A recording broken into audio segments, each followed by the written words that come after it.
Bueno, ya vimos el título del pacto, que hoy vamos a meditar en él y vamos a trabajar escudriñando la palabra del Señor en la epístola de los Hebreos, como leímos hace un momento, en el capítulo número 8 de la carta a los Hebreos. Ahí vamos a tener nuestro texto clave, que es también una remembranza de lo que escribió Jeremías en el capítulo 31, versículo 31 y 34, es exactamente de lo que se menciona en Hebreos capítulo número 8. Y quiero comenzar no dando por sentado que todos conocen o que todos saben, aunque parece muy obvio el decir la palabra judío, ¿no? El pensar quién es un judío. Y por ello voy a partir del hecho de que no todos pueden entender el concepto. Quizá con respecto a nacionalidad, pues sí podemos decir, bueno, ¿quién es un judío, no? Pero ahora, como estamos en ese tiempo, lo que es la actual ahora Palestina, no es Judá ni Judea, sino Palestina, tenemos que saber que la palabra judío proviene precisamente se le asigna a las personas que proceden de Judá. Estamos hablando de los tiempos de los patriarcas de Judá. Y esta palabra en hebreo, traducida a nuestro castellano, significa alabado. Palabra judío es alabado, eso significa en nuestro idioma, ¿no? Entonces, podemos decir, ¿no? Obviamente, el judío es el que viene de Judá, ¿no? Procede de Judá, posteriormente cambia el nombre de Judea. Pero nosotros vamos a verlo en un concepto bíblico, en el cual nos va a mostrar realmente qué es un judío, ¿no? Y bueno, pues también como hay otros hermanos y hermanas que han estudiado la palabra del Señor, pues también tienen ideas o conceptos con respecto a quién es un judío, ¿verdad? Entonces ahí vamos a partir de ese hecho y vamos a partir de un punto bien importante que la Biblia nos enseña muy claramente. Aquí vamos a ver primeramente esta pregunta: ¿quiénes son la casa de Israel y la casa de Judá? Que menciona aquí en el capítulo número 8 de la carta a los Hebreos, en el versículo número 8, específicamente dice: porque reprendiéndoles, dice, mirad que vienen días, dice el Señor, en que concertaré con la casa de Israel y a la casa de Judá un nuevo pacto. Hay varios términos allá que nos dan la idea de lo que estamos nosotros esta mañana enseñando. Primeramente nos dice que hay concertaré con la casa de Israel, y ahí retoma la importancia cuando tomamos nosotros los conceptos que vimos en enseñanzas anteriores, ¿no? Vimos que significa casa, no necesariamente y en este punto podemos decir que está hablando de un pueblo o una nación. Ese término casa se aplica para este concepto, la casa de Israel y la casa de Judá. Entonces vamos a ver primeramente a ver entonces a quién se refiere, o a quiénes más bien se refiere este texto al hablar de la casa de Israel y la casa de Judá, con el cual el Señor establecerá un nuevo pacto. Y el otro adjetivo es nuevo, o sea, es un nuevo pacto. Obviando que dice hay un nuevo pacto, pues como dice al final, el versículo 13, al decir nuevo pacto, ha dado por anticuado al primero, y lo que se da por anticuado y se envejece está próximo a desaparecer. Nos está indicando que ya hay un nuevo pacto, que ya el antiguo pacto ya no está funcionando y ahora ya está vigente el nuevo pacto. Y bueno, este pacto que se hizo en la casa de Israel y la casa de Judá, ¿quiénes lo componen? Bueno, hay muchas personas que tienen la idea, el concepto de que un judío es siempre un judío. Para la Biblia, un judío es aquel que es perteneciente al pueblo de Dios, al pueblo llamado Israel. Recuerde que Israel, ese título se obtuvo, o sea, se le dio a Jacob cuando cambió su nombre a Israel, ¿entiende? Entonces ese título, ese nombre Israel, se le dice acá, se concerta en la casa de Israel y la casa de Judá, un nuevo pacto. Haciendo historia, ¿se acuerda usted que también el Antiguo Testamento nos muestra cuando se dividió, el pueblo se dividió en dos reinos, ¿verdad? Se dividió en dos reinos, del norte y del sur, Judá e Israel. Entonces dice acá la palabra del Señor que este pacto que se hizo con Israel y con Judá, hay que ver de quiénes está hablando, a quiénes está incluyendo este pacto, ¿no? Y hay gente que considera que, como les dije hace un momento, que los judíos, después de la dispersión, los judíos actualmente están dispersos en todo el mundo, piensa que cuando se refiere al pueblo de Israel, se refiere a todos esos judíos que están en todos los lugares del mundo. Mucha gente piensa que ese es el pueblo, es Israel. Piensan que es un Israel físico, un Israel en la carne, pero vamos a ver cómo Pablo nos enseña muy detalladamente que no es así. Entonces, yo les invito a que pensemos en los textos tal como están aquí en la Biblia, lo que la Biblia nos está enseñando. Y pues, si usted tiene otro concepto diferente, por ejemplo, lo que manejan los dispensacionalistas, que es obviamente así muy textual, no se va a los textos tal como la Biblia nos enseña, sino que ellos lo toman literal. Así que vamos a ver, con la ayuda del Espíritu Santo y la guía de la palabra del Señor, hacer esa diferencia entre un judío carnal y un judío espiritual. La diferencia que hay entre los judíos que nacen o que nacieron en el pueblo de Israel y un judío espiritual, como menciona la Biblia. Vamos a Romanos capítulo número 2. Romanos capítulo número 2.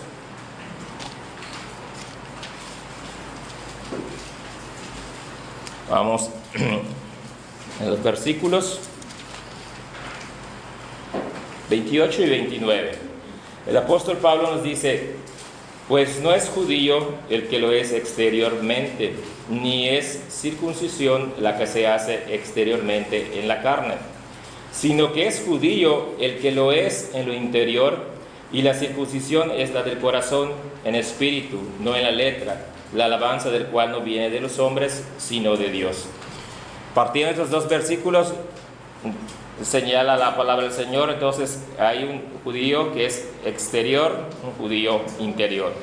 Hay una circuncisión que es de la carne, cuando se remueve el prepucio del varón, y hay una circuncisión que dice que es en el corazón, en espíritu, no en letra. Y ahí vamos tomando forma a nuestro concepto que vamos a manejar de judío, el judío espiritual, el que lo es interiormente, el que lo es circuncidado en el corazón por la obra del Espíritu Santo, lo que nosotros conocemos como la regeneración. Entonces, aquí vemos este primer texto que nos muestra claramente la diferencia entre un judío exterior y un judío interior, o un judío carnal, un judío espiritual. Vamos siempre en la carta a los Romanos, pero ahora avanzamos al capítulo número 9. Capítulo número 9.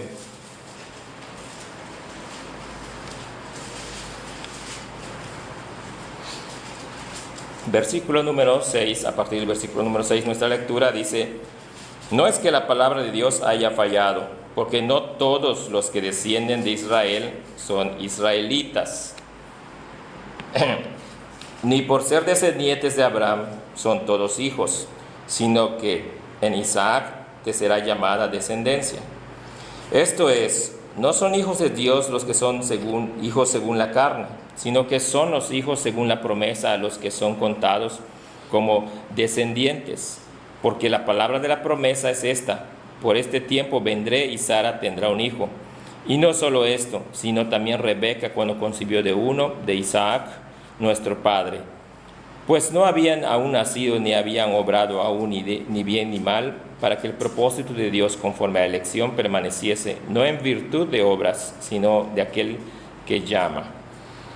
Un argumento más anexado a nuestra descripción del judío espiritual. Y bien, ahora hablando como nación, dice Pablo, no todos los descendientes de Israel son israelitas. ¿Ven?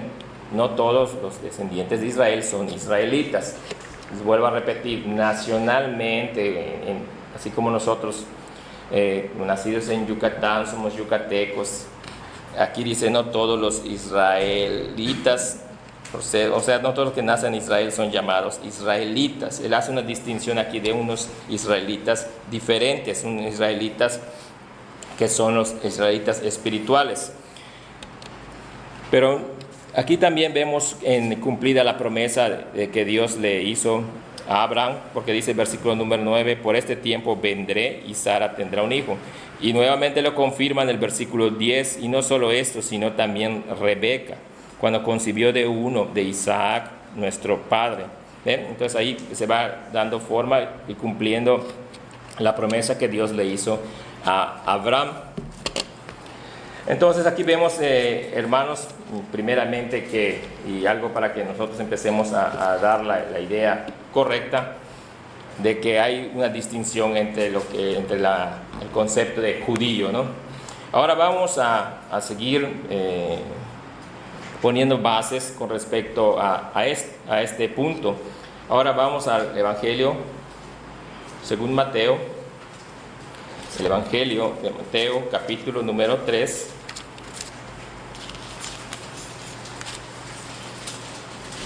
Versículos del 7 al 9. Ahora vamos a leer el testimonio de Juan el Bautista, lo que Juan el Bautista mencionó en su momento. Dice: y eran bautizados por él en el Jordán, confesando sus pecados. Al ver él que muchos de los fariseos y los saduceos venían a su bautismo, les decía: engendros de víboras, ¿quién os mostró cómo huir de la ira venidera? Haced pues frutos dignos de arrepentimiento, y no penséis que basta con decir en vuestro interior: tenemos por padre a Abraham, porque yo os digo que Dios puede levantar hijos de Abraham aún de estas piedras. Otro concepto más que le añadimos, vean que dice Juan el Bautista, es: haced frutos dignos de arrepentimiento. Entonces le agregamos a nuestro concepto de judío espiritual aquel que manifiesta frutos dignos de arrepentimiento, teniendo en cuenta que aquí ya contamos con que estas personas ya se han arrepentido, ya han recibido el perdón de pecados, y ese perdón de pecados se manifiesta en los frutos que menciona aquí Juan el Bautista, que se vean esos frutos de su arrepentimiento.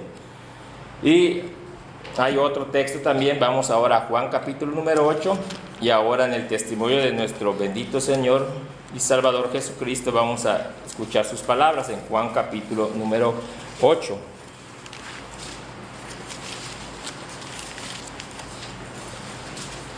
Juan capítulo número 8, y vamos a leer a partir del versículo 33. Vamos al contexto inmediato anterior, versículo 31, por favor, versículo 31.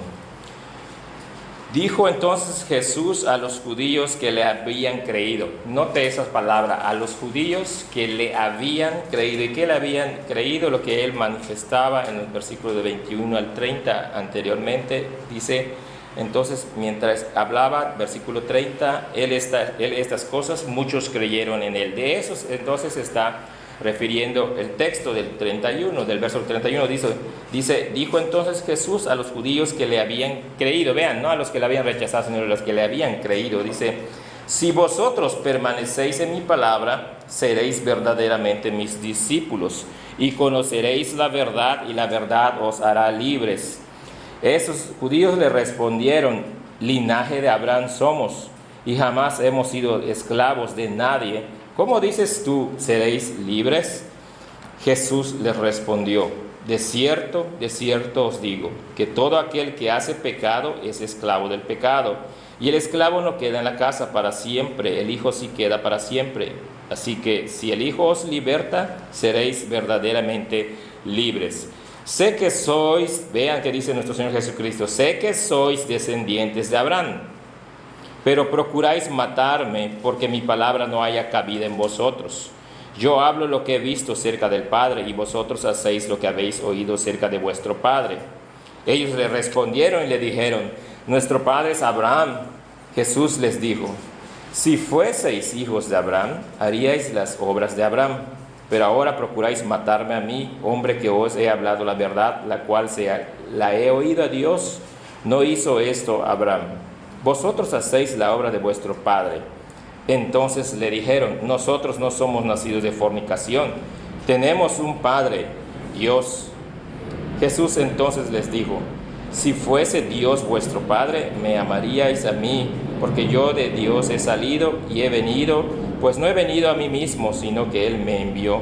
¿Por qué no comprendéis mi lenguaje? ¿Por qué no podéis escuchar mi palabra? Porque vosotros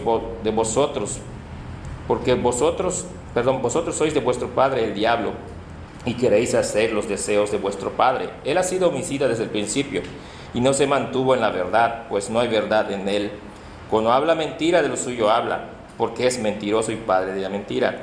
Y a mí, porque yo digo la verdad, ¿no me creéis? Versículo 46. ¿Quién de vosotros me redarguye de pecado? Pues si digo la verdad, ¿por qué vosotros no me creéis? El que es de Dios, escucha las palabras de Dios. Por esto no las escucháis vosotros, porque no sois de Dios. Y el argumento muy claro de parte de nuestro Señor Jesucristo hacia los judíos. Vean a quién está hablando: a los judíos. Y ellos argumentando: somos hijos de Abraham. Y aún va más lejos, dice: no, somos hijos de Dios. Somos hijos de Dios. Y nuestro Señor Jesucristo les muestra lo que ellos estaban haciendo, y les demuestra que ellos son en realidad hijos del diablo. Y fíjense, hijos del diablo, del pensamiento de los judíos, teniendo ellos la seguridad que son hijos de Dios como judíos. Cristo les dice: no, son ustedes hijos del diablo, les dice nuestro Señor Jesucristo. En esta pregunta del versículo 46 pareciera, hermanos, a simple vista cuando leemos: ¿quién de vosotros me redarguye de pecado? Fíjense quién lo está preguntando. Es Cristo que le está preguntando a ellos: ¿quién de ustedes me culpa de pecado? O sea, para que nuestro Señor Jesucristo les diga a ellos, les haga esa pregunta. Él, el Hijo de Dios, el Hijo Santo, perfecto, Hijo de Dios, les dice a ellos: ¿quién de ustedes me redarguye de pecado? ¿Hubo alguna respuesta? ¿Hubo alguna palabra? No hubo ninguna respuesta, no hubo ninguna palabra. Hermanos, nos damos cuenta entonces aquí, no es tanto la pregunta en sí, sino quién hace la pregunta, quién está diciendo a los judíos: ¿quién de ustedes me redarguye de pecado? Si poniéndose usted, cuando lee estos textos, se da cuenta de que Cristo les está poniendo a su nivel de ellos y le pregunta: ¿ustedes tienen algún pecado? ¿Han visto algún pecado en mí? ¿Han notado algún pecado? ¿Me pueden declarar algún pecado? Hermanos, es el Hijo de Dios mismo mostrando su misericordia a estas personas, y dice: ¿quién de vosotros me redarguye de pecado? Y es misericordia, hermanos, cuando Cristo les dice: ustedes quieren y procuran matarme, porque yo les hablo la verdad.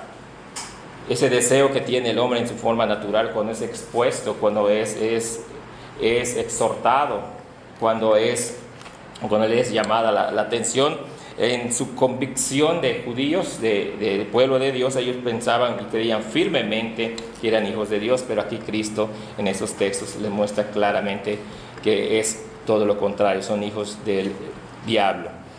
Y nuevamente el apóstol Juan, ahora en el libro de Apocalipsis, nos da también otros textos que podemos confirmar esta distinción. Cuando nuestro Señor Jesucristo le habla a las iglesias en el capítulo número 2, en versículo número 9, específicamente a la iglesia de Esmirna, le dice, Apocalipsis 2, 9: yo sé tus obras y tu tribulación y tu pobreza, pero eres rico, y la blasfemia de los que se dicen ser judíos y no lo son, sino sinagogas de Satanás. Es la misma palabra que utilizó nuestro Señor Jesucristo. Ahora el apóstol Pablo, inspirado por el Espíritu Santo, le escribe entonces a la iglesia de Esmirna, o sea, hablando Cristo a la iglesia de Esmirna: son sinagogas de Satanás. En el capítulo número 3, ahora la iglesia de Filadelfia le hablan nuestro Señor Jesucristo, y en el versículo número 9, Apocalipsis 3, 9, el mensaje a la iglesia de Filadelfia le dice: mira, yo entrego de la sinagoga de Satanás a los que dicen que son judíos y no lo son, sino que mienten. He aquí yo haré que vengan y se postren a tus pies y reconozcan que yo te he amado. Entonces, como podemos ver, hermanos, Aquí claramente la Biblia nos enseña que hay una distinción en cuanto a lo referente al pueblo judío. Si tú tenías el concepto de que todos los judíos son salvos, estás equivocado. Estás equivocado porque no es la verdad. Aquí lo podemos ver en la palabra del Señor. Es importante entender, hermanos, cuando exponemos este tipo de argumentos, porque, como lo dije hace un momento, puede que a ti te confunda y piensas que estás en una verdad cuando en la Biblia nos enseña lo que realmente, la única guía de fe y práctica para nosotros es la Biblia.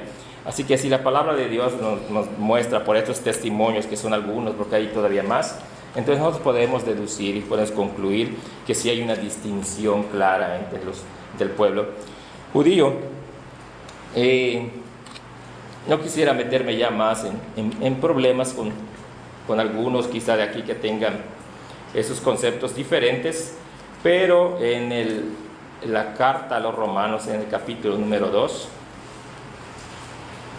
quiero tocarlo de una vez para luego seguir viendo otros temas.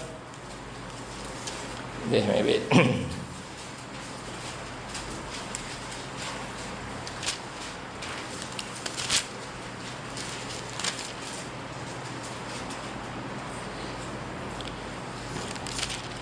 Voy a buscar el texto para que podamos nosotros ver claramente lo que mucha gente toma como el texto para que podamos nosotros decir, bueno, perdónenme, les digo, la cita es Romanos 11, hermanos, 2 es 11. Romanos 11, perdón. No Romanos 2, Romanos 11. Es el texto correcto. Disculpas, hermanos. En el versículo 26 es el texto que causa controversia a muchos y quizás también a algunos de nosotros cuando lo leemos, ¿no? Dice, y así todo Israel será salvo, como está escrito. Entonces alguien me dice, bueno, la Biblia dice en Romanos 11:26, dice que todo Israel será salvo. Hay tres interpretaciones o tres corrientes que se mueven con respecto a la interpretación de este texto. No quisiera ahondar en ellos, yo nada más quisiera que usted pensara un poco con respecto a lo que la Biblia nos está enseñando. Y aquí nos está hablando desde el capítulo número 9, en el versículo 27, vamos a darle hilo a esta lectura para que lleguemos hasta ese versículo. Romanos 9:27 dice, también Isaías clama tocante a Israel, aunque sea el número de los hijos de Israel como la arena del mar, tan solo el remanente será salvo. Vean la secuencia del pensamiento del apóstol Pablo para llegar a ese punto, y ahí vamos nosotros a concluir. Y allá ustedes, si quieren seguir las corrientes otras expuestas, pues yo nada más le quiero demostrar con textos bíblicos lo que nosotros estamos viendo esta mañana. Tan solo el remanente será salvo. Tan solo el remanente será salvo. Capítulo número 11 del libro de la carta a los Romanos, versículo número 3, a partir del 3, es Elías hablando. Según la escritura dice, Señor, han dado muerte a tus profetas y han derribado tus altares, y solo yo he quedado, y procuran matarme, acusando a Israel. Pero ¿qué le dice la respuesta divina? Me he reservado 7,000 hombres que no han doblado la rodilla ante Baal. Un remanente. ¿Ven? Vean lo que dice el versículo número 5. Pues bien, del mismo modo, también en este tiempo. Ahí quiero que usted vaya pensando lo que está diciendo el apóstol Pablo. Por eso es bien importante leer los contextos para poder entender al punto del versículo 26.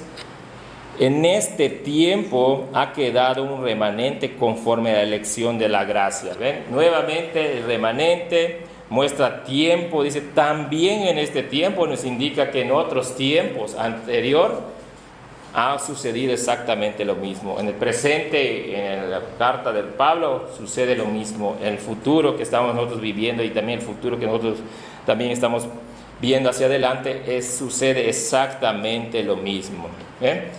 Y de ahí entonces nosotros vamos y pensamos lo que dice el versículo 26, y así todo Israel será salvo.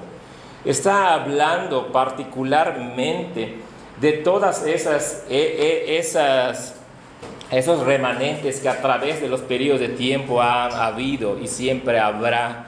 Los escogidos del Señor han habido desde la creación hasta el día final, el día del juicio. Entonces ese texto está refiriendo a esas personas, a ellos se está refiriendo. No se está refiriendo a la nación de Israel, como muchos piensan, que es al pueblo de Israel, en lo que comprende todo como nación de Israel. No, se refiere a esos remanentes. Es muy claro cuando ves el versículo 27, a partir del 27, el 11, el capítulo 11, el 9, el 10, se habla de exactamente lo mismo, un remanente, ¿sí? Entonces, les dije, el punto de aquí no es entrar a ver cuál es la postura de otros teólogos, sino la que aquí, conforme a los textos que estamos leyendo, podemos entonces ver que se está refiriendo a ese Israel, ¿no? Y bueno, retomando ahora nuestro estudio, todos los judíos entonces, o los llamados descendientes de Abraham, son realmente los que tienen la fe salvífica. Tenemos que distinguir que la circuncisión a la que hemos sido nosotros expuestos es a la circuncisión del corazón. Hemos sido circuncidados, ha sido regenerado nuestro corazón, fue la obra del Espíritu Santo. Y en ese sentido es una analogía de lo que quirúrgicamente se hace en el prepucio del varón con respecto a lo que hace el Espíritu Santo en la regeneración en el corazón del hombre. Es quitada toda esa carnalidad, esos pecados, es puesto ese corazón, un corazón nuevo. Eso se refiere, esa es la analogía o la comparación entre la circuncisión quirúrgica y la circuncisión espiritual o del corazón. A eso se refiere. Entonces, ese tipo de judíos que pensaban que porque eran circuncidados, que porque eran del linaje de Abraham, eran hijos de Dios, ya quedó demostrado que la realidad no es así. ¿Y quiénes son sus verdaderos hijos de Dios? Aquellos que por fe, la misma fe que demostró nuestro padre Abraham, y demuestra, y Dios, como nos otorga la fe, porque es un don de Dios, entonces recibimos esa fe, y por la fe entonces podemos hacer a nuestro Señor Jesucristo, Señor y Salvador, aceptar entonces nosotros que Él murió por nosotros en la cruz, que somos justificados, y Él cargó nuestros pecados en la cruz. De esa forma entonces, hermanos, hacemos esta distinción para que podamos seguir avanzando en nuestro estudio. Y ahora, en un sentido más amplio y quizás un poquito más también, con un poco de temor quizás para el corazón de algunos, podemos nosotros decir, bueno, todos aquellos que han sido salvos y regenerados por la gracia del Señor son linaje de Abraham, son hijos de Abraham, son en cierto sentido judíos, ¿sí? Entonces, en ese aspecto, yo estoy hablando del judío espiritual, todos los que en este lugar han sido salvos y regenerados por la gracia del Señor, pueden ser considerados linaje de Abraham, hijos de Dios, judíos, ¿sí? A ese tipo, o pueblo de Israel, ¿sí? Porque estamos hablando del Israel espiritual, ¿sí? Entonces, cuando tú tomas estos temas y te vas adentrando hacia las bases bíblicas y considerando que en realidad son designios y planes y propósitos del Señor, entonces tu mente puede ir pensando desde cuando vimos el pacto abrámico, cuando Dios le prometió a Abraham que su descendencia sería como la arena del mar y las estrellas en los cielos, y le dijo que de su linaje, entonces del linaje de Abraham procedería carnalmente un Salvador, que es nuestro Señor Jesucristo. Entonces nosotros podemos ver que por esa descendencia, dice, por tu simiente las naciones serán benditas, ¿sí? Por tu simiente, que es Cristo, claramente lo vemos en Gálatas capítulo número 3, la simiente es Cristo, las naciones serán benditas, ¿sí? Y eso es cuando entra en nuestro estudio la comprensión, cuando la Biblia habla del mundo. Cuando habla del mundo, que el mundo será salvo, no se refiere a todos, no es una universalidad. Son aquellos que han sido elegidos, son aquellos que han estado en los planes y propósitos del Señor desde que Él efectuó ese pacto con nuestro Señor Jesucristo antes de la fundación del mundo. A eso se refiere, a todos esos elegidos. Entonces, cuando hablamos de estos términos, hermanos, es todas esas personas que han sido salvas, y va en paralelo la que es la salvación de los gentiles, como hace también la división, y los judíos. Va en paralelo en el sentido de que tanto judíos como gentiles son salvos. Tanto judíos como gentiles hay en todas las naciones, en todas las etnias, hasta podemos incluir las tribus, ¿sí? De tal forma que cuando pensamos que la palabra de Dios nos dice todas las naciones serán salvas, todos los salvos de todas las nacionalidades, para que usted entienda, a eso se refiere, no que todo el mundo, ¿sí? A eso se refiere, para que podamos comprender entonces de que no está hablando de una salvación universal, sino una salvación muy particular, pero que se da en todas partes del mundo, ¿sí? Pues claro, entonces cuando habla del remanente, solo un remanente, siempre hay un remanente, para el pueblo del Señor siempre tiene un remanente. Entonces vamos ahora al capítulo número 3 de la carta a los Gálatas, capítulo número 3 de la carta a los Gálatas,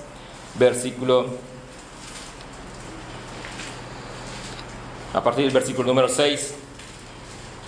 Tal como Abraham creyó a Dios y le fue contado por justicia, sabed, por tanto, eso, la palabra de Pablo es enfatizante, es dense por enterado, dense usted por enterado, sepa usted, por tanto, que los que son de fe, estos son hijos de Abraham. ¿Ven?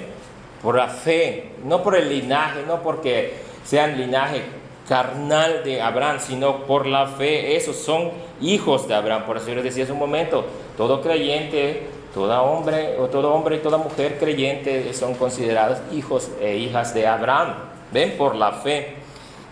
Vean versículo número 9. De modo que los que viven por la fe son bendecidos con el creyente Abraham en la promesa que le hizo Cristo desde el pacto abrahámico. De modo que los que viven por la fe son bendecidos por el creyente Abraham. Versículo número 11. Y que por la ley ninguno se justifica para con Dios es evidente, porque el justo por la fe vivirá. Versículo número 14. Para que en Cristo Jesús la bendición de Abraham alcanzase a los gentiles, a fin de que por medio de la fe recibiésemos la promesa del Espíritu. ¿Ven? Para que en Cristo Jesús la bendición de Abraham alcanzase a los gentiles, a fin de que por medio de la fe, nuevamente la fe, recibiésemos la promesa del Espíritu. Versículo número 26. Pues todos sois hijos de Dios mediante la fe en Cristo Jesús. Versículo 27. Porque todos los que habéis sido bautizados en Cristo os habéis revestido de Cristo. Ya no hay judío ni griego, no hay esclavo ni libre, no hay varón ni mujer, porque todos vosotros sois uno en Cristo Jesús. Y si vosotros sois de Cristo, entonces sois descendencia de Abraham y herederos según la promesa. Claro, hermanos, muy claro la palabra del apóstol Pablo, que dice allá en el versículo 28 y 29, porque todos vosotros sois uno en Cristo Jesús. Todos los creyentes sois uno en Cristo Jesús. Aquellos judíos carnales que han sido salvos por gracia de Dios. Aquellos gentiles carnales que han sido salvos por la gracia de Dios. Todos ellos son uno en Cristo. Muestra la unidad, la unión espiritual de Cristo, la unión espiritual que cada creyente tiene con Cristo. Y no tan solo una unión espiritual, sino de hay una unión en reciprocidad, versículo 29, y si vosotros sois de Cristo y como Cristo es nuestro y nosotros de Cristo, entonces sois descendencia de Abraham y herederos según la promesa que fue hecha a Abraham. Ven entonces, hermanos, cómo es aquí claramente enseñada este pacto, este nuevo pacto, este pacto de gracia, y está hablando ahora específicamente, estamos tratando el tema de quiénes son los que reciben estas bendiciones, quiénes van a ser los partícipes de este pacto.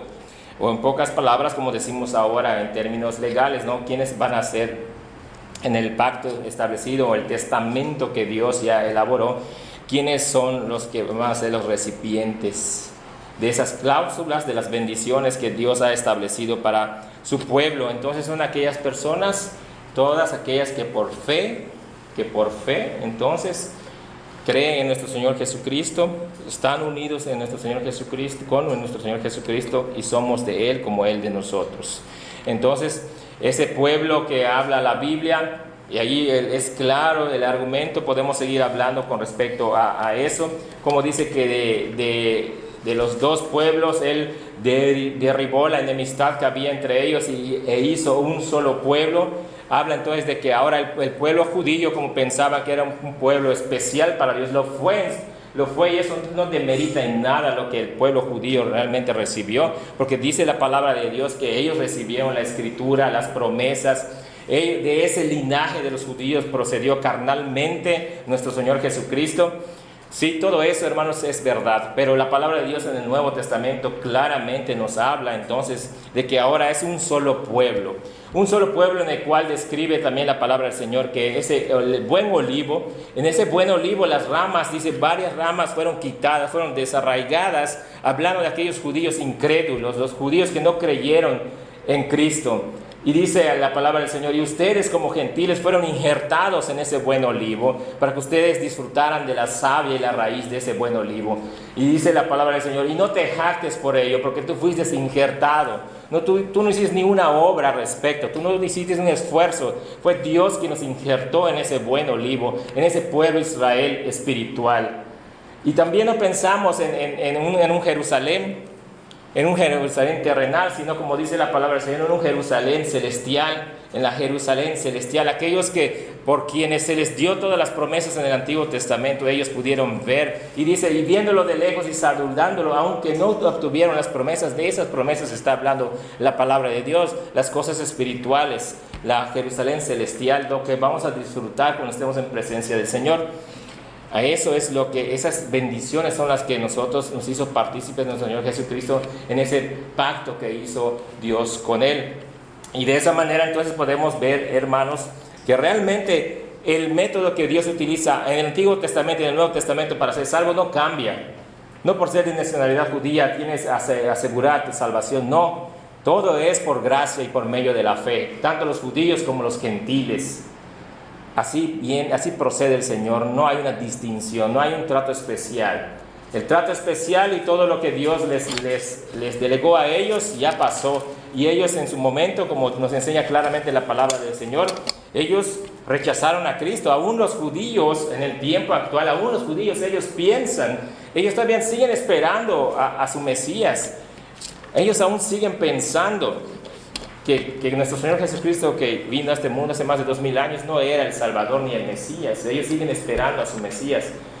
Hermanos, entonces esos judíos, en la Biblia nos enseña también algo bastante complejo para nosotros si lo analizamos profundamente. Bastante sencillo si nosotros lo exponemos superficialmente. Entonces, pensamos que Dios... ahora avanzando un poquito más, cómo nos hizo partícipes de su pueblo, cómo nos hizo partícipes de esas bendiciones. Entonces, primero descartamos que Israel ya sea una nación en la cual todos van a ser salvos, ¿no? Tienen que ser, el juicio del Señor se lleva a cabo con todos los que son pecadores. Todos aquellos que no creen en Cristo no son salvos, sean judíos o sean gentiles. Ahora, ¿cómo es que Dios obró para que los gentiles formasen parte del pueblo de Dios, el pueblo de Israel espiritual? Todos aquellos que están, dice la palabra del Señor, todos aquellos que están sin Cristo, están lejos de la ciudadanía del Señor, destituidos de la gloria de Dios. Todos aquellos, ¿cómo es que fueron acercados al Señor? ¿Cómo es que Dios hizo esa obra para acercarnos? Bueno, el apóstol Pablo en la carta a los Romanos, en capítulo número 11, ahí nos muestra lo que yo les acabo de mencionar con respecto a cómo fuimos injertados en el buen olivo, en el Israel espiritual.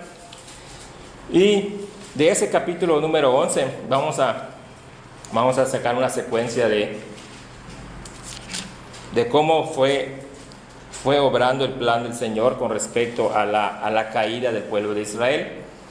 O sea, como el pueblo de Israel tropezó, dice, así fue el término, ¿no? Vamos al capítulo número 11, por favor. Y a partir del versículo número 11, Romanos 11:11, vean cómo dice el texto, en mi versión dice la salvación de los gentiles, es el encabezado. Digo entonces, ¿acaso han tropezado los de Israel para quedar caídos? En ninguna manera. Pero con su caída vino la salvación a los gentiles para provocarles a celos. Y si su caída es la riqueza del mundo y su fracaso la riqueza de los gentiles, ¿cuánto más su plena restauración? Porque a vosotros os digo, gentiles, por cuanto yo soy apóstol de los gentiles, honro mi ministerio, porque si en alguna manera pueda provocar a celos a los de mi sangre y hacer salvo a alguno de ellos, porque si su exclusión es la reconciliación del mundo, ¿qué será su admisión, sino vida entre los muertos? Si las primicias son santas, también los de la masa restante, y si la raíz es santa, también lo son las ramas.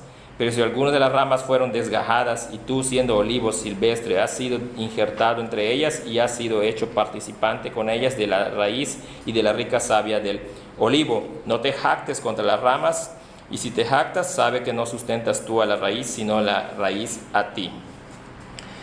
¿Y qué vemos en esto, hermanos? En resumen, el Israel carnal tropieza y es rechazado por su incredulidad, el versículo número 11. ¿Qué trajo como consecuencia? O sea, ¿qué trajo como resultado? El evangelio es proclamado para los gentiles, versículo número 12. ¿Cuál fue el resultado? Dios usa esta salvación de los gentiles para causar envidia o celos a los judíos, versículo número 14, de acuerdo al plan y los propósitos de Dios.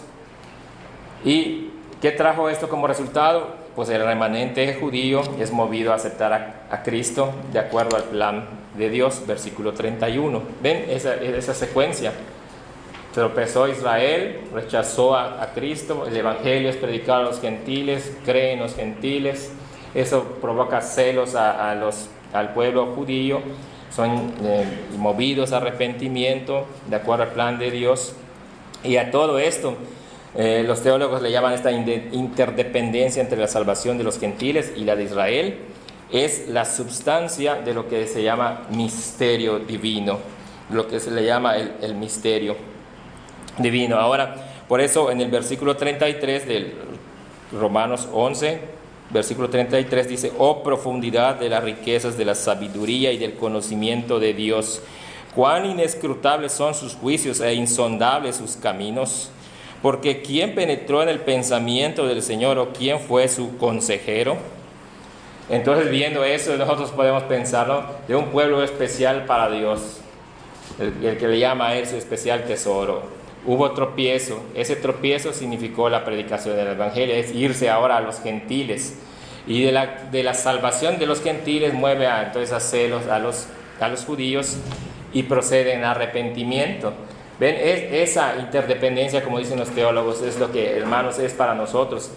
No, les dije hace un momento, sencillo si se los exponemos superficialmente, pero muy profundo si nosotros analizamos realmente cómo es que Dios mueve las cosas, ¿no? Cómo mueve el Señor sus planes y propósitos, de una manera, como dice aquí, inescrutable. ¿Ven? Y el conocimiento de Dios, cuán inescrutables son sus juicios. Si usted no sabe qué significa la palabra inescrutable, es algo que no puede ser averiguado o conocido en su totalidad. Es algo que no podemos tener el conocimiento pleno de ello, es inescrutable. Podemos quizás saber un poco de cierto asunto, pero no en su totalidad ni en su profundidad, debido a su complejidad o a su inmensidad. Bíblicamente eso significa inescrutable. E insondable quiere decir es algo que no tiene un límite en lo profundo que es. No puedes, como decimos, llegar a un fondo de ello porque es insondable, ¿sí? Entonces, eso dice que es la riqueza y la sabiduría de Dios. No podemos nunca comprenderla, nunca podemos llegar al fondo, nunca podemos tener un concepto ni siquiera infinitamente acercado a él, ¿no? Estamos completamente e infinitamente distantes de lo que sus pensamientos y sus propósitos del Señor. Pero aquí podemos ver una muestra, ¿no? Podemos decir, ok, ¿qué Qué profundidad de sus riquezas y sabiduría de Dios al obrar de esta forma entre el pueblo de Israel y los gentiles. Y ahora vamos entonces conformando un poco más, hermanos, nuestro concepto entonces de quiénes son los que, con quienes se hizo este pacto, ¿no? A quienes habla la casa de Israel, la casa de Judá. Ahora vamos por favor a Efesios. Acompáñenme por favor a la carta a los Efesios en el capítulo número 2. Efesios capítulo número 2.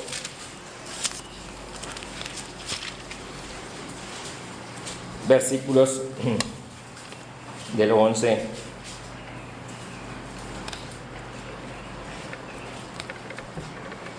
versículos del 11 al 22, y también es otro argumento que Pablo está aquí, nos muestra, diciéndonos: por tanto, acordaos de que en otro tiempo vosotros los gentiles, en cuanto a la carne, los que sois llamados incircuncisión por la llamada circuncisión hecha con mano en la carne. Y aquí nos describe Pablo que estábamos sin Cristo, excluidos de la ciudadanía de Israel. Ahí está el concepto, hermanos: excluidos de la ciudadanía de Israel y extranjeros en cuanto a los pactos de la promesa, sin esperanza y sin Dios en el mundo. Para aquel que pueda tener conceptos, como mencioné al principio, dispensacionalistas, aquí vean claramente como nos dice: excluidos de la ciudadanía de Israel.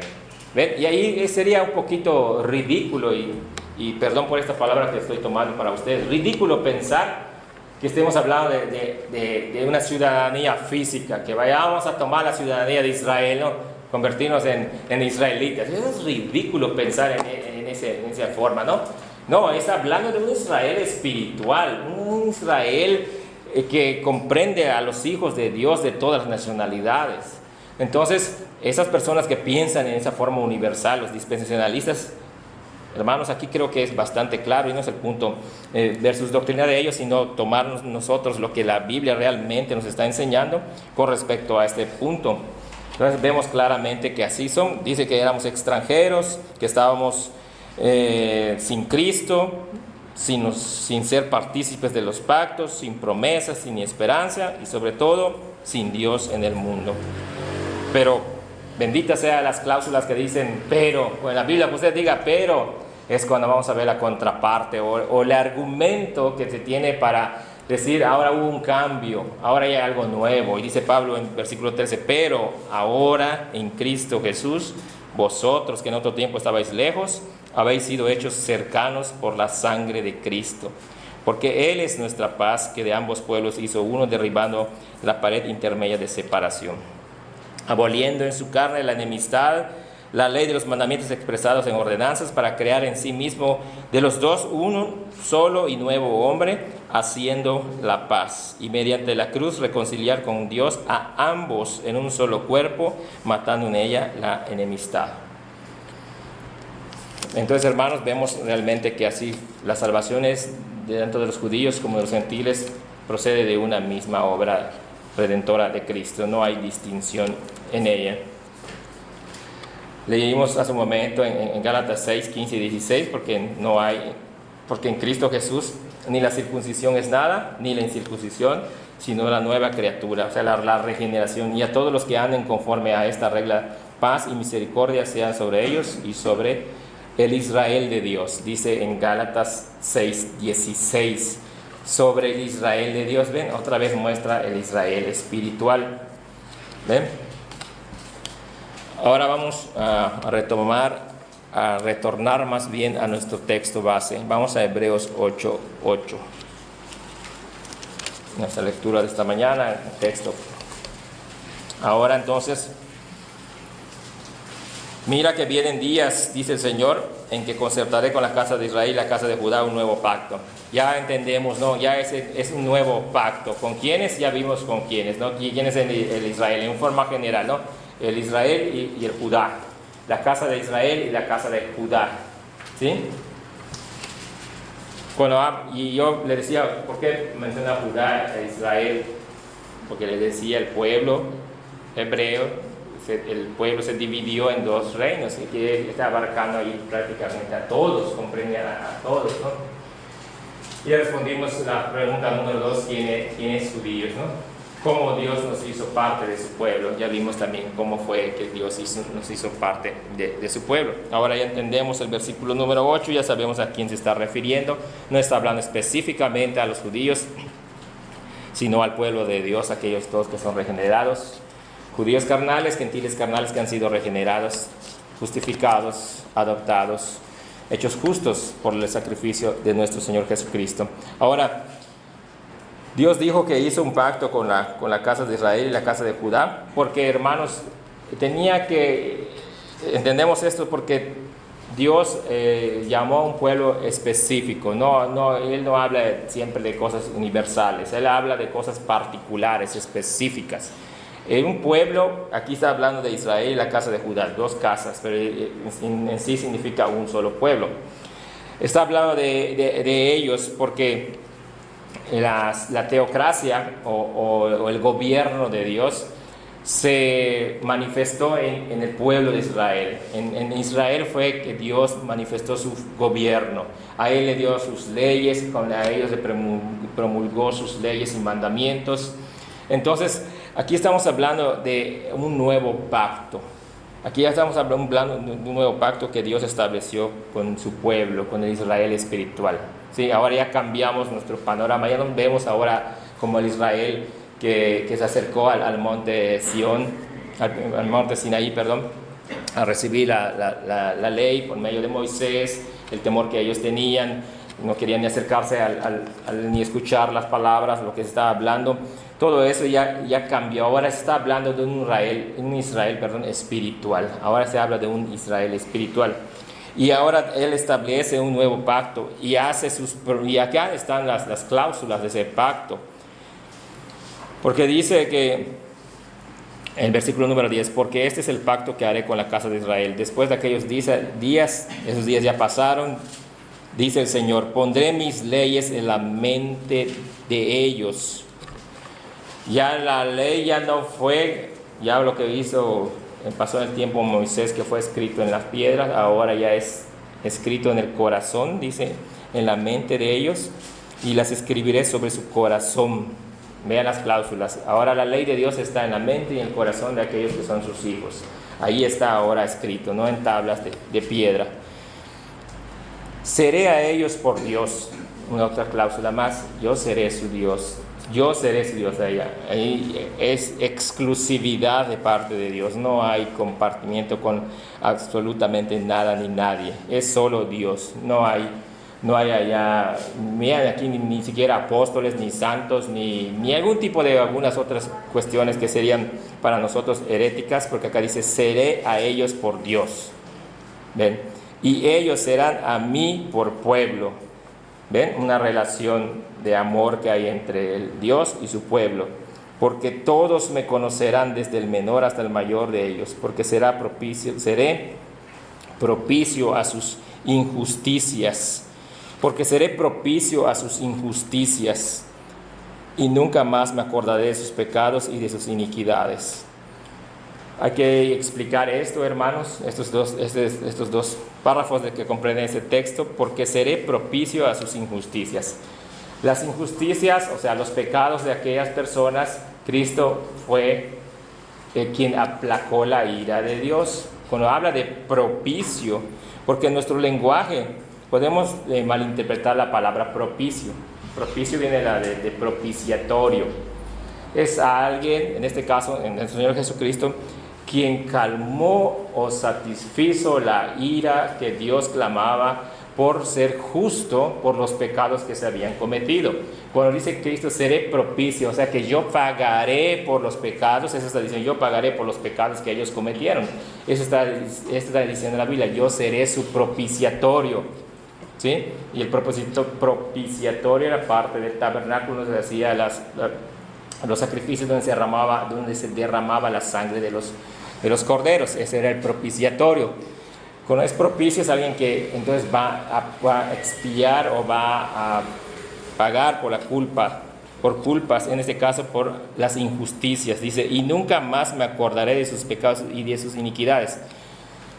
Una vez que han sido perdonados, entonces los pecados que han sido perdonados, ya dice Dios, nunca más se acordará.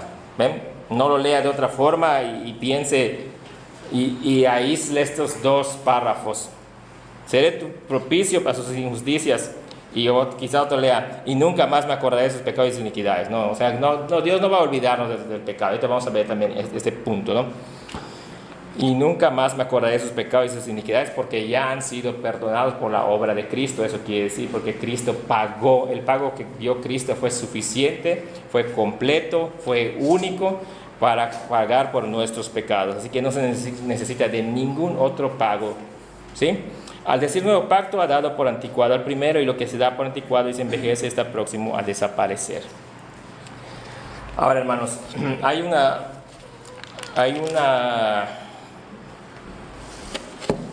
forma también de pensar, y vamos a adentrarnos un poquito en esta situación. En el Antiguo Testamento, todos aquellos, como dije, ellos del Antiguo Testamento, del Nuevo Testamento, todos son perdonados por medio de la fe en Cristo, por medio de la obra de Cristo, ¿verdad? Ahora bien, los que pecaron en el Antiguo Testamento, ¿cómo es que sus pecados fueron perdonados en el Antiguo Testamento? Fe en el futuro. Exacto. La Biblia nos dice, por eso hay que tener cuidado, que fueron pasados por altos sus pecados. Mucho ojo, y porque sé que hay gente que todavía está empezando a conocer las doctrinas. No está diciendo la Biblia que Dios pasó por alto sus pecados. No, eso está diciendo en el Antiguo Testamento. Está diciendo lo que dicen nuestros hermanos. Está diciendo, Dios hizo ese plan, Dios estableció el plan, Dios sabía cómo iba a terminar, sabía en qué forma, en qué momento, en qué tiempo nuestro bendito Salvador iba a morir en la cruz, y el propósito Dios lo tiene muy claro. Todos aquellos del Antiguo Testamento que pecaron son perdonados, fueron perdonados en Cristo Jesús, igual que los del Nuevo Testamento, igual que nosotros, igual que los, si Dios permite, futuras generaciones, exactamente lo mismo, por la obra de Cristo. No hay otra forma más de que se pueda perdonar el pecado, sino por la obra de Cristo, de ninguna otra forma. Así que como usted lea el texto, cuando dice fueron pasados por alto, no, ni se te ocurra pensar que Dios lo pasó por alto y ya no va a tomar justicia por esos pecados, no. Ni tampoco da pie a que pienses de que Dios hizo eso con aquellos y hará lo mismo conmigo. No, esas son herejías, son mentiras, son malas interpretaciones, que si lo interpretamos de esa forma sería algo satánico, ¿no? Porque estamos anulando, estamos haciendo a un lado el sacrificio de Cristo, lo que Dios hizo por medio de Cristo en la cruz para sus hijos. Entonces, ese punto es bien importante. ¿Cómo fueron perdonados ellos? Pues también igual que nosotros, por medio de la fe en Cristo, ¿sí? Por medio de la fe en Cristo. Y pensarán, ¿y es que cómo es que ellos pensaron o creyeron si no vieron a Cristo? Yo te pregunto, ¿tú has visto a Cristo? ¿Alguno de nosotros ha visto a Cristo? No, si vamos a pensar así humanamente, ¿no? Porque hay personas que te preguntan, no, pero por fe, yo lo he visto. Yo lo he visto en la cruz por fe. Es la convicción de lo que no se ve, la certeza de lo que se espera. Tengo la completa seguridad de ello, ¿no? Estoy completamente seguro de que así es, ¿sí? Sus pecados de ellos fueron todos perdonados en Cristo, ¿sí? Igual que los tuyos, los míos y los de todos aquellos creyentes del Antiguo, del Nuevo y del Nuevo Testamento. Y en ese aspecto, hermanos, tenemos que también nosotros tener mucho cuidado cuando hablamos de esta forma, ¿no? Cuando estamos diciéndolo, porque yo estoy hablando con ustedes porque varios de ustedes conocen realmente la doctrina, pero cuando usted hable de esta forma, utilice Gálatas 3:8, vaya a Gálatas 3:8 y le diga a esta persona, y dice, y la Escritura, previendo que Dios había de justificar por la fe a los gentiles, dio de antemano la buena nueva a Abraham, diciendo, en ti serán benditas todas las naciones. ¿Ven?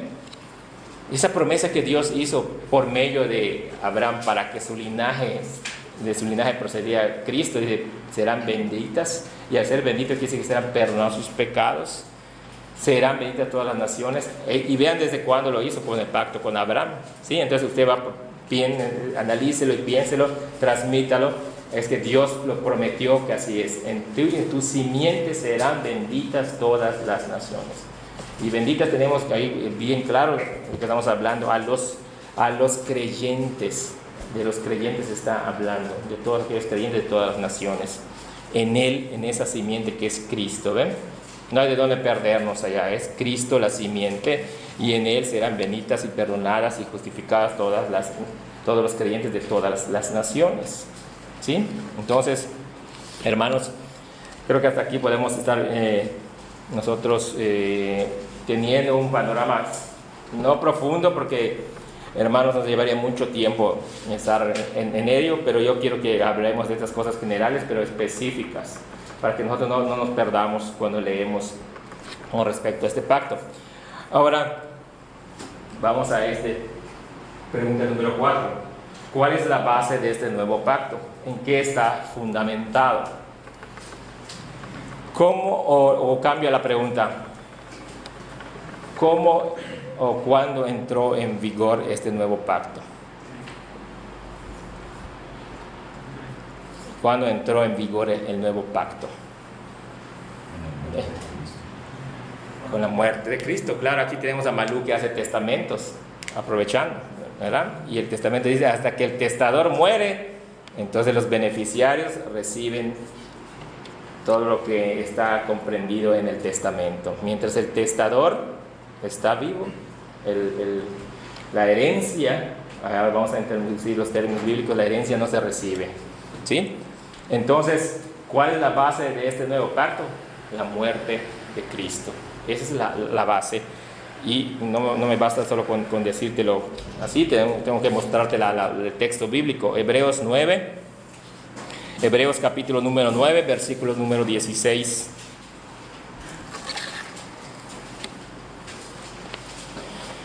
Porque donde hay testamento es necesario que ocurra la muerte del testador.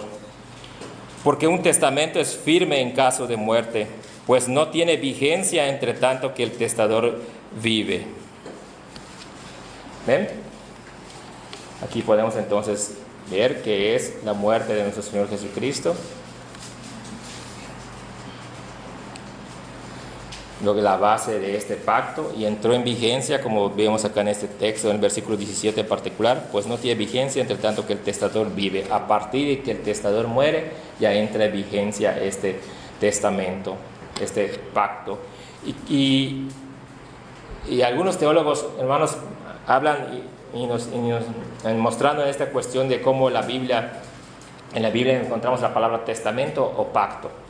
Testamento o pacto, pero con nosotros hablamos de testamento. Yo quisiera que tomemos esa palabra testamento porque refiere también a herencia, habla también de herencia. Vamos a ver aquí textos que hablan de la herencia que vamos a recibir. Y cuando habla entonces de la muerte del testador, quiero que usted lo confirme en las palabras de Cristo. Vamos ahora a Mateo. Por favor, acompáñenme al Evangelio de Mateo, en el capítulo número 26. Cuando Cristo instituyó la cena,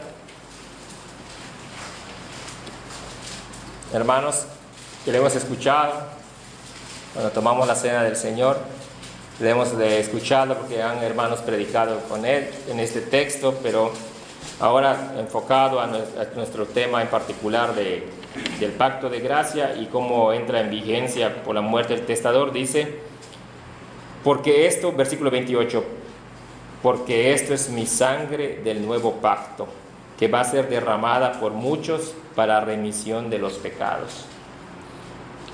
Entonces Cristo nos dice claramente, esta es mi sangre del nuevo pacto. Hebreos 8 nos dice, un nuevo pacto haré con la casa de Israel, de Judá, con el Israel espiritual, ¿no?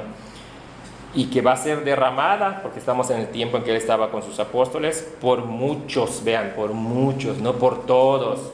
Otra vez la cláusula de no universalidad, sino particularidad. Es una salvación específica, hay un número específico de salvos para remisión de los pecados.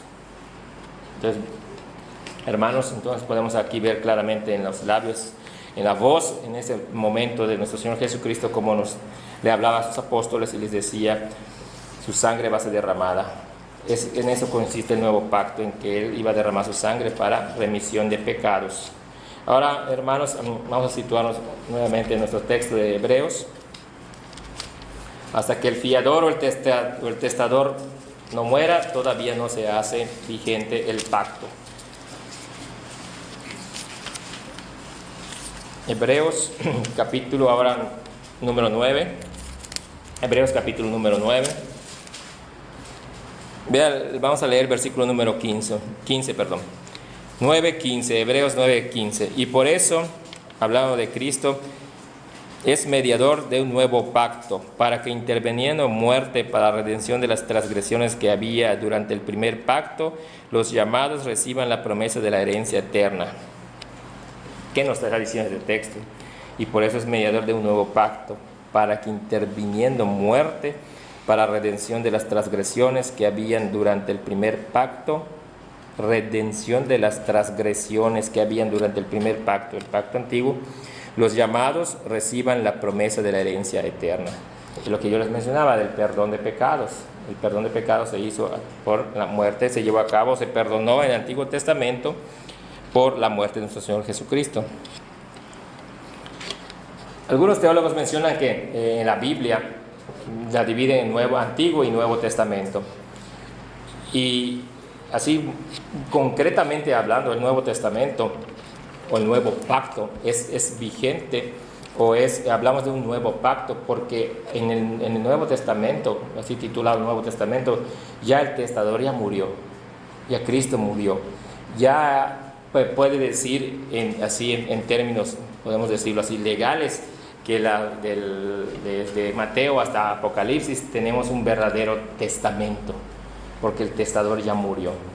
No así en el Antiguo Testamento, pero dice la Biblia, pero también había derramamiento de sangre por los sacrificios que se hacían de los animales, y todo eso prefiguraba a la obra de Cristo, todo eran figuras y sombras de la obra verdadera de Cristo. Entonces, cuando mencionan Antiguo y Nuevo Testamento, es más bien el Nuevo Testamento lo que realmente ya cumple con esa parte de que el testador ha muerto, ¿no? Pero nosotros no conocemos nuestra Biblia como el Antiguo y el Nuevo Testamento. ¿Por qué? Porque también vemos fundamentos que dicen hubo derramamiento de sangre. O sea que también, pero a pesar de que fue una prefigura o símbolo de la muerte de Cristo en el Nuevo Testamento, ¿sí? Entonces nomás fue un paréntesis nada más para que nosotros podamos tener un poquito más de cultura con respecto a algunos temas bíblicos. Ahora, con respecto a esta palabra herencia eterna, la palabra herencia eterna, vamos a ver al final del versículo número 15, los llamados reciban la promesa de la herencia eterna. Ahora vamos a relacionar este texto con el que encontramos en el texto que está en Romanos capítulo número 3. Romanos capítulo número 3.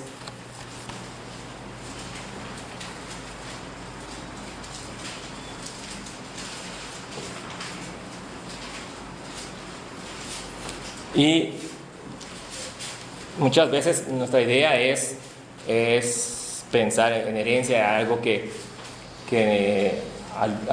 algún beneficio, ¿no? La herencia es algo beneficioso para nosotros. No vamos a acentuarlo propiamente en cosas materiales. Yo quiero que usted piense no en cosas materiales, sino en cosas espirituales. En Romanos 3, capítulo 3, versículos 24 y 25, nos dice la palabra de Dios: siendo justificados gratuitamente por su gracia, mediante la redención que es en Cristo Jesús,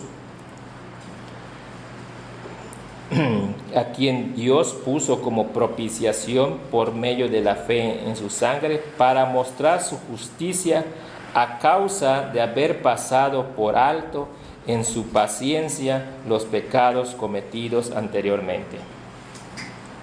Ahora sí ya tenemos la respuesta ya completa, cómo fueron perdonados.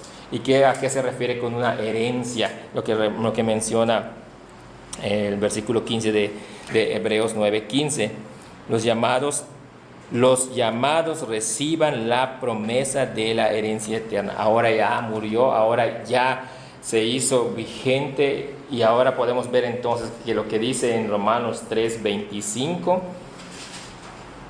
lo que establece como condición, porque Dios puso como propiciación por medio de la fe en su sangre para mostrar justicia a causa de haber pasado por alto la paciencia de los pecados cometidos anteriormente, se llevó a cabo, se hizo efectivo, válido en la muerte de Cristo. Cuando Cristo murió, entonces esa herencia eterna es el perdón de pecados, la vida eterna en Cristo Jesús ya se hizo efectivo, ¿sí? Entonces, hermanos, les dije hace un momento que no pensemos como en ese aspecto material, ¿no? Herencia es algo beneficioso, es un beneficio que se nos es dado, y como tal también pues debemos pensar claramente que en ello no intervenimos nosotros en ese aspecto. Si humanamente podemos decir es que podemos nosotros en un sentido pues manipular a la gente o hacernos acreedores a que alguien pueda heredarnos algún bien en nuestras vidas, pues no es propiamente como en la Biblia nosotros lo podemos ver. La herencia, y aún así humanamente, ni tú ni yo tenemos incidencia en la cuestión de que si, por ejemplo, tenemos a un familiar o a nuestros padres con propiedades, con bienes materiales, ni tú ni yo hicimos algo al respecto. O sea, me explico. En la providencia del Señor, ni tú ni yo escogimos vivir o nacer en ese hogar, ni tener ese tipo de familiares. O sea, nosotros no intervenimos absolutamente en nada, ¿no? Lo digo porque cuando vamos a los textos bíblicos, hay palabras, como por ejemplo en Efesios, en el capítulo número de Efesios, que dice suerte. Tuvimos suerte. Entonces, cuando hablamos de esa palabra suerte, cuando ya lo aplicamos en términos de salvación, no se refiere como nosotros pensamos, de suerte, no es eso. Por eso estoy diciendo, estoy sentando una base, primero humanamente, para que usted comprenda. Si usted tuvo, por decirlo así, un ejemplo nada más, en la providencia del Señor, la oportunidad de tener un familiar que le heredó a usted dinero, por ejemplo, o bienes, tú no tuviste nada que ver en ello, en el aspecto de que no tú provocaste que nacieras en esa familia, que fueras familiar de esa persona, ¿me explico? Por eso decía hace un momento, hay personas que sí podrían manipular, ser personas que se acercan a otras para buscar beneficios. Ese es otro asunto. Lo que estoy diciendo es la procedencia o el origen de una herencia. Entonces, cuando nosotros pensamos de esta forma, hermanos, vamos a tener en cuenta que esa herencia eterna que menciona la palabra de Dios, estamos visualizando por los pecados, por la salvación de los creyentes del Antiguo Testamento, y obviamente también los nuestros, y obviamente todas las bendiciones también que menciona la palabra del Señor. Pero como estamos hablando de un pacto de salvación por gracia, entonces estamos aterrizando en ese aspecto. Aquí también en Hebreos, ahora vamos a Hebreos 11, por favor, vamos a avanzar un poquito en Hebreos 11, acompáñenme al capítulo 11 y vean lo que dice el versículo número 3 de Hebreos capítulo 13, Hebreos capítulo 11, versículo número 13. Dice, conforme a la fe murieron todos estos sin haber recibido lo prometido, sino mirándolo de lejos y creyéndolo y saludándolo y confesando que eran extranjeros y peregrinos sobre la tierra. Porque los que esto dicen claramente dan a entender que buscan una patria, pues si hubiesen estado recordándose de aquella de donde salieron, ciertamente tenían tiempo de volver, pero aspiran a una mejor, esto es, celestial, por lo cual Dios no se avergüenza de llamarse Dios de ellos, porque les ha preparado una ciudad. Es esta descripción de esa herencia, hermanos, y cómo por fe estas personas, los creyentes, la tomamos como nuestra, como siendo ya posesión nuestra. Y aunque, como dice de los llamados aquí héroes de la fe, ellos lo vieron, dice, y ellos murieron conforme a la fe. Eso es lo importante, conforme a la fe murieron. ¿Y cómo murieron? Creyendo. Entonces, aunque no lo habían recibido lo prometido, ellos dicen, lo miraron de lejos, lo creyeron, lo saludaron, y confesando que eran extranjeros y peregrinos sobre esta tierra. Y allí nos damos cuenta, hermanos, que ellos no estaban pensando en la tierra propiamente, en el caso de Abraham de Canaán, sino que estaban pensando en esta tierra, en esta patria celestial. Y qué interesante es ver cuando dicen, creyéndolos y saludándolo, ¿sí? Y no es en un aspecto, hermanos, de que hayan tenido una visión de la Jerusalén celestial o algo así, hermanos, no, sino es algo que realmente solo la fe hace en el corazón del creyente. Solo la fe, cuando tú tomas tu Biblia y vas viendo la descripción de la Jerusalén celestial y cómo va a estar y quiénes van a estar contigo y la presencia del Señor, la fe es la que obra en el corazón para que tu mente, tu corazón, tu voluntad, tus emociones, todo puedan concebir eso que está describiendo el Señor y te convenzan plenamente de que así es. El Espíritu Santo convence a nuestro espíritu que somos hijos de Dios, dice la palabra del Señor. Y no tan solo eso, sino que nos lleva a visualizar esas promesas, tal como los patriarcas y los santos del Antiguo Testamento lo percibieron. Sí, hermanos, no es que Dios nos dé una imaginación y nos ponamos a pensar ahí cómo es. Y no, hermanos, no es así. La convicción que la fe nos da por medio del Espíritu Santo y el trabajo de la fe en el corazón del creyente se abre y toma una plenitud completa, hermanos, una plenitud más formal cuando nos adentramos a la palabra del Señor, ¿sí? Todo lo que está fuera de la palabra del Señor sería solamente tu propia imaginación. Si no vas a la Biblia y ahí lo vas leyendo, lo vas entendiendo, lo vas comprendiendo, el Espíritu Santo te abre los ojos y lo puedes ver, ¿sí? Todo lo demás es imaginación y una propia opinión tuya. Si tú vas a hacerlo fuera de la Biblia, no vas a tener esa guía, esa orientación, hermano. No vas a poder visualizarlo. La palabra de Dios, sus promesas y todo lo que puedas encontrar con referencia a lo espiritual se encuentran solamente en este libro, solamente en ello. Tus conclusiones, pensamientos, deducciones, tus atribuciones seculares con respecto a tu formación académica, todo queda descartado para poder ver estas bendiciones espirituales, ¿sí? Abraham, Moisés, Jacob, Isaac, todas esas personas, todos Samuel, Gedeón, todos esos santos que describe hombres y mujeres la Biblia, lo pudieron percibir por medio de los ojos de la fe que Dios le puso en ellos, en su corazón, la obra del Espíritu Santo en nuestro corazón.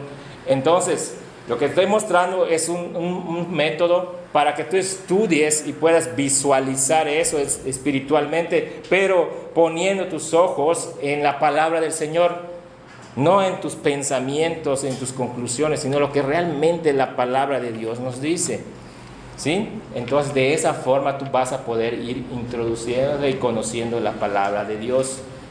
No por medio, aún hermanos, aún las predicaciones que nosotros hacemos, escuchamos, es un medio bastante bueno, pero el medio por excelencia, hermanos, es la lectura de la palabra del Señor. Es la oración al Espíritu Santo, su guía, la gracia de Dios para abrirnos el pensamiento, la mente, el corazón y comprenderlo. Así es como crecemos y maduramos, hermanos. Así es como se cimenta una fe fuerte, hermanos, conforme vamos conociendo la palabra de Dios, ¿sí? Y de una vez, hermanos, les doy esto como consejo a todos, a estos jóvenes, a estos niños que hoy tienen la oportunidad de escuchar. Todo puede ser quizá para ustedes bueno, pero lo excelente y mejor que puedes tener tú y nosotros como padre para nuestros hijos es enseñar la palabra de Dios, es adentrarnos a la palabra de Dios, ¿sí? Hermanos, así que ellos, por los ojos de la fe así se acrecenta, hermanos, orando, leyendo, meditando en la palabra del Señor, así, hermanos, así nada más. Entonces, estos, dice Hebreos 11:13, lo vieron, lo miraron, lo creyeron y lo saludaron, ¿no? Sin haber recibido, pero estaban seguros de su herencia, seguros de su herencia, porque en un sentido Dios ya le había dicho a Abraham que que su simiente iba a ser tan grande, tan numerosa. Y él lo creyó. Y por fe, dice, lo creyó y fue justo, fue llamado justo. Vamos ahora entonces a Efesios, por favor, Efesios capítulo número 1, versículo número 11.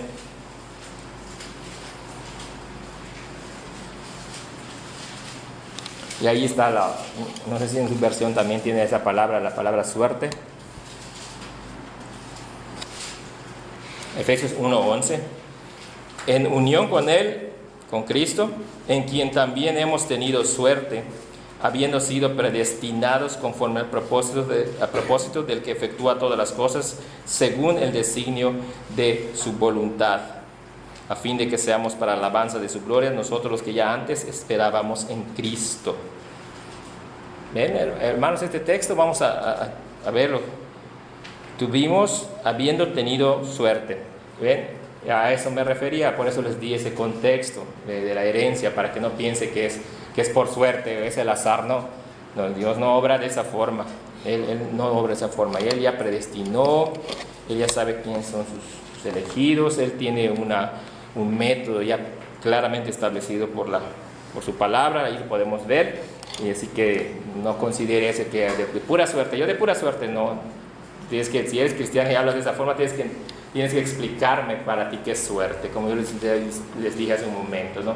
Suerte no es algo en lo que tú no intervienes, es por gracia. Cuando hablamos por suerte es por decir por gracia, porque no intervienes, tú no tienes absolutamente nada que ver. Como sabemos, como convencidos estamos todos que la salvación que hemos obtenido no nosotros la procuramos, no nosotros la obtuvimos, no hicimos algo para recibirla, sino que por gracia. Y ahora ahí sí podemos aplicar esta palabra, por suerte. ¿Sí? ¿Sí? Entonces sí, para los que han estado en el instituto, ¿sí se acuerdan como el pastor Tomás lo dijo? Que tapaba sus ojos y tiraba un dardo y yo escogía a él. Fue una forma de decirlo, de que en realidad es la soberana voluntad del Señor que se está llevando a cabo, ¿entienden? Esto se está enfocando a la parte de nosotros. Nosotros lo recibimos por gracia, porque no tenemos nada que ver, no intervenimos en ello, ¿sí? A eso se refiere. Ahora, finalmente vamos a la primera carta del apóstol Pedro, primera de Pedro. Vamos al capítulo número 1. Y ahora vamos a mirar un poquito en cuanto a esta herencia eterna. La primera carta del apóstol Pedro, capítulo número 1, y leemos los versículos 3 y 4. Bendito sea el Dios y Padre de nuestro Señor Jesucristo, quien según su gran misericordia nos hizo renacer para una esperanza viva, mediante la resurrección de Jesucristo de los muertos, para una herencia incorruptible, incontaminada e inmarcesible, reservada en los cielos para vosotros. Vamos a desglosar estos dos versículos. Primero, bendito sea el Dios y Padre de nuestro Señor Jesucristo. Bendecido, bendito. Gracias a Dios. Muchas gracias a Dios por ello. Quien según su gran misericordia, porque misericordia tuvo de nosotros como pecadores que somos, nos hizo renacer una vida nueva, la regeneración, para una esperanza viva. Tenemos nosotros claramente nuestra esperanza es una esperanza viva, no es una esperanza muerta, no es una esperanza que está basada en mis convicciones ni en mis pensamientos, sino una esperanza realmente que es viva, porque es la obra del Espíritu Santo y la fe y la gracia de Dios que está actuando en mi mente, en mi voluntad, en mis pensamientos, para estar convencido plenamente de que es así, mediante la resurrección de Cristo de los muertos. Y obviamente cuando habla de resurrección nos está diciendo que ya hubo una muerte previa de nuestro Señor Jesucristo, la cual esa muerte entonces inició, o fue la causa que inició entonces la recepción de los beneficios del pacto de gracia que se había establecido por Dios antes de la fundación del mundo. Y esa herencia que hemos recibido de parte de Dios es una herencia incorruptible, porque no fue hecha por el hombre, no en términos humanos, no en términos de que el hombre estableció, sino en términos que Dios hizo, que Dios nos comunicó y que Dios estableció, el cual no puede cambiar absolutamente nada, porque Él es inmutable. y porque es una herencia santa, porque procede de un Dios, del Dios que es santo, incontaminada. Es una herencia que no tiene ni pizca de contaminación porque es pura, no se mezcla con absolutamente nada, es incontaminada, no está contaminado con nada, hermanos, con nada.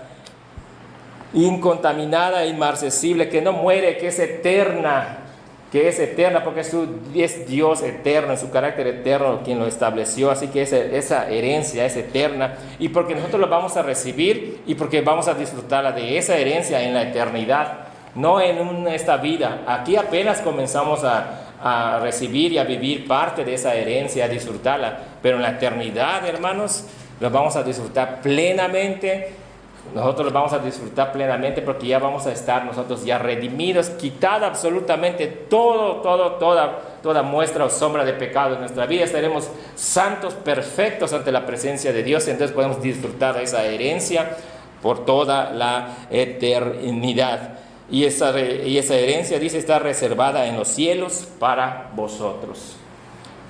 Esa es la descripción que el apóstol Pablo da de esa herencia eterna que habla que leímos en Hebreos capítulo número 9, hermanos.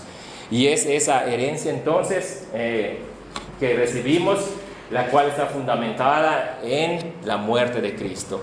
Por eso entonces dice la palabra del Señor, pero nosotros proclamamos o hablamos de Cristo resucitado.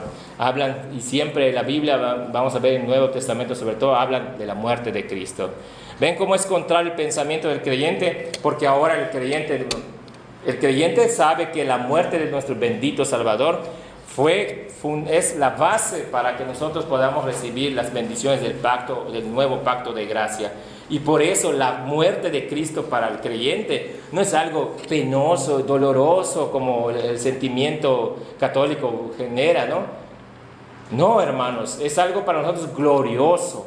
Es algo que nosotros estamos convencidos que para nosotros nos va a traer, para nosotros las bendiciones que Dios hizo y estableció con Cristo. Y en la cual nosotros somos, como dice acá el apóstol Pedro, está reservada en los cielos, dice claramente, para vosotros. ¿Ven? Para vosotros.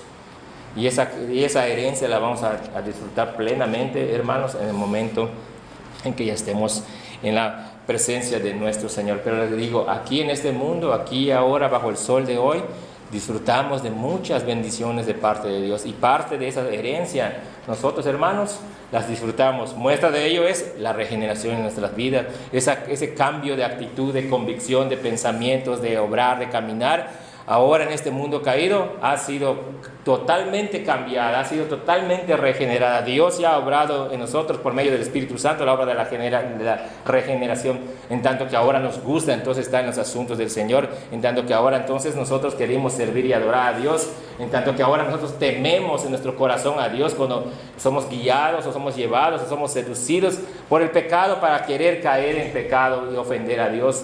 Todo eso, hermanos, son parte también de las bendiciones que el Señor nos ha dado, nos ha concedido a nosotros. Su bendita palabra, la presencia del Espíritu Santo, el entendimiento que hay en nuestro corazón, en nuestra mente, en nuestros pensamientos, el razonamiento del hombre que puede pensar, que no es un títere, no es un muñeco, sino que puede deducir, puede entender, puede comprender, puede decidir. Pero ahora ya no decidimos por las cosas pecaminosas, sino decidimos por las cosas espirituales. Todo eso son bendiciones, hermanos, que recibimos a causa de la muerte de nuestro bendito Salvador. Por eso la muerte de Cristo para nosotros, hermanos, no es cosa de tristeza, es cosa de alegría, y más aún la resurrección, porque Dios lo resucitó al tercer día, aceptando su sacrificio, y ya por ello nosotros somos justificados, pues para con Dios por medio de Cristo. Sí, entonces no se desliga la muerte con la resurrección, no se desliga lo que Cristo sufrió en este mundo caído antes de irse a la cruz, hermanos. No está ajeno a nosotros, es parte de un plan sabio, santo, puro y lleno de misericordia que Dios estableció para que nosotros, ahora el Israel celestial, el Israel espiritual que somos nosotros, podamos disfrutarlo. Eso es parte de el antecedente, hermanos, del pacto de gracia, del pacto nuevo, o como otros le llaman el pacto de redención. Y solamente estamos poniendo ahora algunas bases generales para que nosotros podamos comprender de qué estamos hablando. Comprender de que al igual que con los judíos vamos a estar con ellos también. El pueblo, el remanente judío va a estar juntamente con el remanente gentil. El pueblo de Dios ha sido ahora formado por un solo pueblo. De todos los hombres y mujeres de todas las naciones proceden de allí los sus salvos. Entonces, hermanos, ese es el pacto de gracia en forma general. Y vemos como las implicaciones con el pacto de abrámico. Hemos también podido ver como las implicaciones con el pacto mosaico con respecto a la ley, porque dice la palabra del Señor que la ley terminó cuando Cristo vino.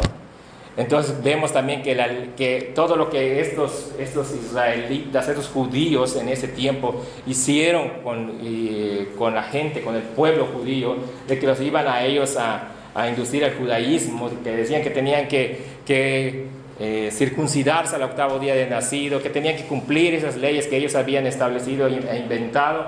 Ahora no, nosotros podemos disfrutar de una libertad en Cristo. Ya no estamos ahora llevando un yugo en el cual no podamos nosotros cumplir esos requerimientos de la justicia de Dios, porque ya fueron cumplidas en Cristo. Entonces podemos, por eso digo, hermano, que disfrutamos ahora de esas bendiciones, disfrutamos de esa herencia eterna de Dios aquí en este mundo caído. Y eso es lo que nos fortalece, nos da gozo, y eso es lo que nos invita y nos motiva aún más a conocer más a Cristo, conocer su persona, hallarlo y descubrirlo en la palabra del Señor, hermanos, porque eso es la motivación del Hijo de Dios, conocer mejor a su Padre. Y ojalá que sea tu motivación en tu corazón esta mañana, que lo conozcas, que puedas ver entonces en un pacto de gracia en el cual tú no intervienes en absolutamente nada, cómo eres el recipiente de esas bendiciones, cómo es que Dios ahora nos llama vasos de misericordia y no nos llama vasos de ira, cómo es que Dios nos quitó de ese mundo de las tinieblas en el que vivíamos y nos trasladó a su reino celestial. Todo eso, hermanos, son bendiciones que recibimos por la muerte del testador, por la muerte de nuestro Señor Jesucristo, por la muerte del fiador de ese pacto, el que dijo en la eternidad: yo voy a cumplir con esa parte. Y Él vino a cumplir, ahí ya lo cumplió, hermanos. Y lo vemos por fe en nuestro pasado, y seguimos viendo nuestro presente, y lo seguiremos viendo en el futuro. Y lo seguiremos, gloria a Dios, en la vida eterna, viéndolo y disfrutándolo físicamente. Ese es el pacto de gracia, hermanos.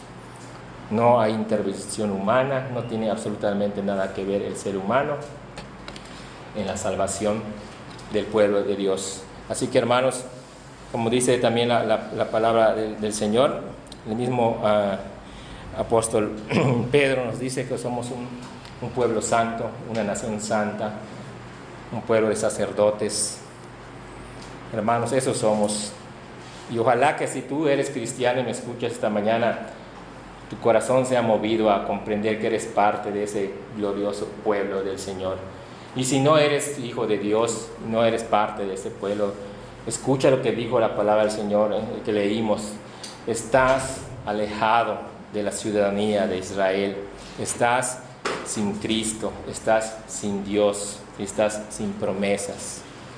Y mi invitación es para que te arrepientas y para que vayas al Señor y clames a Él por misericordia y por perdón de pecados, y puedas disfrutar de ser parte de esta nación santa, de Israel espiritual, que la palabra del Señor nos enseña en esta mañana.